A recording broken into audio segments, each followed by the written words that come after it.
പറയാനാണെങ്കിൽ ഇപ്പൊ ശാല പറയുന്നത് പറഞ്ഞാല് ഈ പ്രവാസിയുടെ സ്വത്തുക്കളിൽ അവകാശം ശാല കൊണ്ട് ഭാര്യ ആയിരുന്നുണ്ട്. അപ്പം അതിന്റെ നഷ്ടപരിഹാരമൊക്കെ വേണമെന്നാണ് പറയുന്നത്. അപ്പം അങ്ങനൊരു കാര്യങ്ങളൊക്കെ നടക്കുന്നതായിട്ട് എന്നോട് ഒരാള് പറഞ്ഞു. ഷഹാല ആളെ ആരും മറന്നു കാണത്തില്ല. ഭർത്താവ് ഗൾഫിൽ നിന്ന് വരുന്നത് അറിഞ്ഞ് കാമുകന്റെ കൂടെ ഒളിച്ചോടിപ്പോയി. കാമുകന്റെ കയ്യിൽ നിന്ന് കണക്കിന് കിട്ടി തിരിച്ചു വന്ന് പോലീസ് സ്റ്റേഷനിൽ അയ്യോ സാറേ എനിക്ക് ഇവന്റെ കൂടെ പോവണ്ടേ എന്ന് പറഞ്ഞ് കരഞ്ഞു വിളിച്ച മഹതി. അവൾക്ക് ഇപ്പം ഭർത്താവിന്റെ സ്വത്തുക്കളിൽ അവകാശം വേണം. ഉളുപ്പുണ്ടോ പെണ്ണുമ്പിള്ളേ നിനക്ക്? കുറച്ചെങ്കിലും നാണോ മാനവും അഭിമാനവും ഉണ്ടെങ്കില് ഈ തെണ്ടിത്തരം കാണിക്കത്തില്ല. ഭർത്താവിനെയും കളഞ്ഞ് കാമുകന്റെ കൂടെ പോയി അവന്റെ കൂടെ കുറെ നാള് താമസിച്ച് അവന്റെ കയ്യിൽ നിന്ന് തല്ലും മേടിച്ച് തിരിച്ചു വന്ന് പോലീസ് സ്റ്റേഷനിൽ കയറി അയ്യോ എനിക്ക് അവനെ വേണ്ടേ, അവൻ എന്നെ തല്ലിയെന്നും പറഞ്ഞ് കരഞ്ഞ് നിലവിളിച്ച് വീട്ടുകാരുടെ കൂടെ പോയിട്ട് ഇപ്പം ഭർത്താവിന്റെ സ്വത്തുക്കളിൽ എനിക്ക് അവകാശമുണ്ട്. കാരണക്കുറ്റി അടിച്ചു പൊട്ടിക്കാൻ ആളില്ലാത്തോണ്ട്. വീഡിയോ ആദ്യമായിട്ട് കാണുന്നവര് സബ്സ്ക്രൈബ് ചെയ്യാനും നിങ്ങളുടെ അഭിപ്രായം പറയാനും ലൈക്ക് ചെയ്യാനും മറക്കരുത്. ഇപ്പൊ ശാല പറയുന്നത് പറഞ്ഞാല് ഈ പ്രവാസിയുടെ സ്വത്തുക്കളിൽ അവകാശം ശാല കൊണ്ട് ഭാര്യ ആയിരുന്നുണ്ട്. അപ്പം അതിന്റെ നഷ്ടപരിഹാരമൊക്കെ വേണമെന്നാണ് പറയുന്നത്. അപ്പം അങ്ങനൊരു കാര്യങ്ങളൊക്കെ നടക്കുന്നതായിട്ട് എന്നോട് ഒരാള് പറഞ്ഞു. അയാള് ഗൾഫിൽ കിടന്ന് ഭാര്യനെയും മക്കളെയും കുടുംബത്തിനെയും നോക്കാൻ വേണ്ടി കഷ്ടപ്പെട്ട് 2 വർഷം കഴിഞ്ഞ് നാട്ടിലോട്ട് വരുമ്പം കണ്ടവന്റെ കൂടെ ഇറങ്ങിപ്പോയിട്ട് ഇപ്പൊ അവൾക്ക് സ്വത്തിൽ അവകാശം വേണം. സ്വത്തില് മാത്രം അവകാശം മതിയോ? അങ്ങേരെ മാസാമാസം ശമ്പളം മേടിക്കുന്നുണ്ട്, അതിലും കൂടെ കുറച്ച് അവകാശം തരട്ടെ മോളെ. പണിയെടുത്ത് ജീവിക്കടി. വല്ല ഗ്ലാസ് കഴുകിയോ വല്ല ഹോട്ടലിൽ നിന്നോ പണിയെടുത്ത് ജീവിക്ക്. എത്രയും നാളും ആ മനുഷ്യന്റെ ചെലവില് തിന്നു മുടിച്ച് ജീവിച്ചില്ലേ തടി അനങ്ങാതെ? ഇനിയെങ്കിലും പണിയെടുത്ത് ജീവിക്ക്. ഇവളുടെ കുടുംബക്കാർക്ക് നാണോ മാനോ ഇല്ലേ? ഭർത്താവിനെയും കളഞ്ഞിട്ട് കണ്ടവന്റെ കൂടെ പോയിട്ട് മോള് തിരിച്ചു വന്നിട്ട് വീണ്ടും അവന്റെ കയ്യിൽ നിന്ന് അവകാശം വേണം എന്ന് പറയുമ്പം വീട്ടുകാർക്ക് കുറച്ച് നാണോ മാനോ ഉളുപ്പില്ലേ? അതോ മോള് ബാധ്യതയാണ്, അവൾ അവന്റെ കയ്യിൽ നിന്ന് എന്തേലൊക്കെ മേടിച്ചുകൊണ്ട് വന്നിട്ട് ജീവിക്കുവാണെങ്കിൽ അങ്ങ് ജീവിക്കട്ടെ എന്ന് അങ്ങ് വിചാരിച്ചേക്കുവാന്നോ? അന്തസ് എന്ന് പറഞ്ഞ സാധനം അത് എവിടെയെങ്കിലും എഴുതി കാണിക്കാനെങ്കിലും ഉണ്ടെങ്കില് മോള് ഇമാതിരി തെണ്ടിത്തരം കാണിക്കുമ്പോ കൂട്ടു നിക്കത്തില്ല. അതുകൊണ്ട് ചോദിച്ചതാ. ഇനി നിനക്ക് പണിയെടുക്കാൻ വയ്യെങ്കില് വേറെ വല്ലവനെയും കണ്ടുപിടിച്ച് അവന്റെ കൂടെ അങ്ങ് പോ. അല്ലാതെ അയാള് കഷ്ടപ്പെട്ടുണ്ടാക്കിയതിൽ എനിക്ക് അവകാശം വേണമെന്ന് പറഞ്ഞിട്ട് കെട്ടിയെടുത്ത് ഇങ്ങോട്ട് വരാതെ. വന്നിട്ട് നമുക്ക് ഭർത്താവിൽ നിന്ന് അയാൾ നോക്കിയില്ല, അതൊരു പിതാവ് നോക്കിയില്ല, അങ്ങനെ ആവശ്യപ്പെടും. ഇതെല്ലാം കോടതിയാണ് തീരുമാനിക്കേണ്ടത് സഫീഷ്യന്റ് ആയിട്ട് കൊടുക്കേണ്ടതുണ്ടോ ഇല്ലേ എന്നുള്ളത്. അതും അവരുടെ വരുമാനം നോക്കിയതിനു ശേഷമാണ് ചെയ്യുന്നത്. അപ്പൊ ഭർത്താവിന്റെ സ്വത്തുക്കൾക്ക് മുഴുവൻ ഭാര്യയായി എന്ന് വിചാരിച്ചിട്ട് നമുക്ക് അവകാശം കിട്ടുന്നില്ല. അതേപോലെ കല്യാണം കഴിക്കാൻ ആഗ്രഹിക്കുന്ന പെൺകുട്ടികളാവട്ടെ, കല്യാണം കഴിപ്പിച്ച് വിടാൻ ആഗ്രഹിക്കുന്ന മാതാപിതാക്കളാവട്ടെ, ഭർത്താവ് അല്ലെങ്കിൽ ആൺകുട്ടികളുടെ സ്വത്ത് കണ്ട് അത് നിങ്ങളുടെ മകൾക്ക് കിട്ടും എന്ന് വിചാരിച്ചിട്ട് ഒരിക്കലും നിങ്ങൾ വിവാഹം കഴിക്കരുത്. അവരെ നിങ്ങൾ തരണമെങ്കിൽ മാത്രമേ ഈ കുട്ടിക്കുള്ളൂ, അതല്ലെങ്കിൽ അവർക്ക് പോയി അവിടെ പോയി ജീവിക്കാം എന്നല്ലാതെ. ഇവൾക്കൊന്നും 5 പൈസ കൊടുക്കരുത്.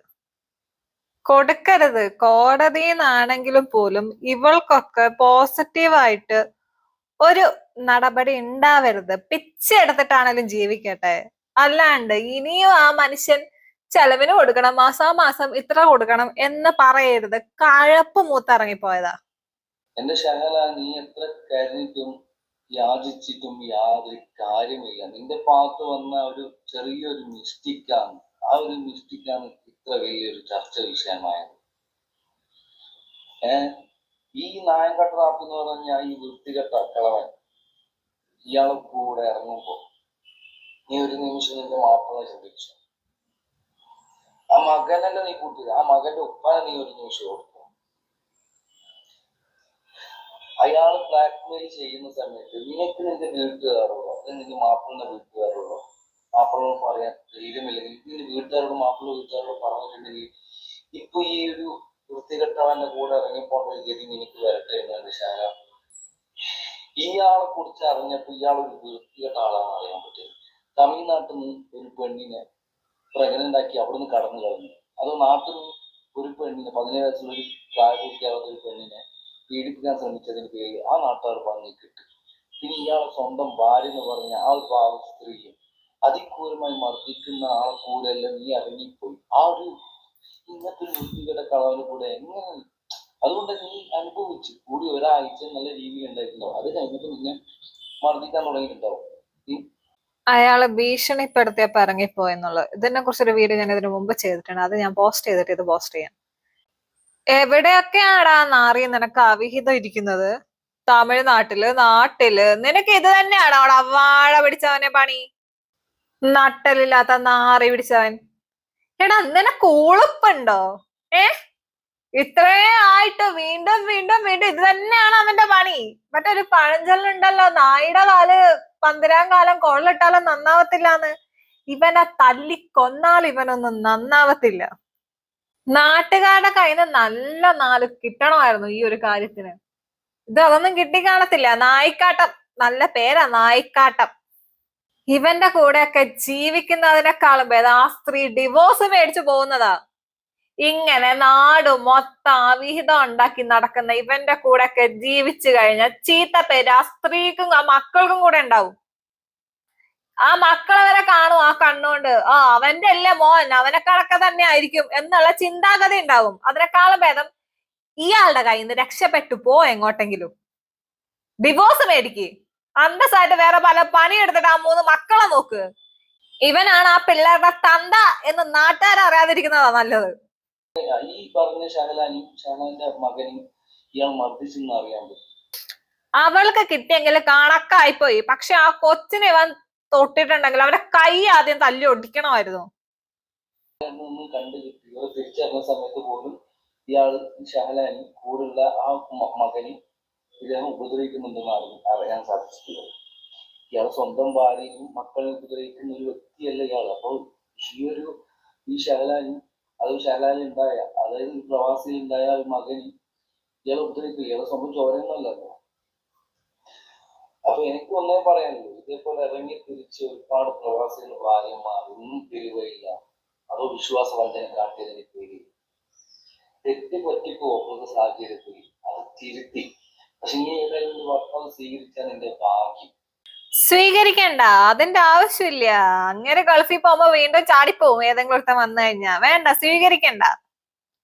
പണിയെടുത്ത് ജീവിക്കട്ടെ. സ്വത്തിൽ അവകാശം പോയിട്ട് 5 പൈസ കൊടുക്കരുത്. പണിയെടുക്കട്ടെ. ഇത്രയും നാളെ തിന്ന് നടന്നില്ലേ, ഇനി പണിയെടുത്ത് ജീവിക്കട്ടെ. ആ കൊച്ചിനെ ഭർത്താവ് നോക്കിയാ മതി, ഇവളുടെ കൈ കൊടുക്കണ്ട. കൊടുത്തു കഴിഞ്ഞാൽ അതിന്റെ ഭാവി നശിച്ചു പോവും.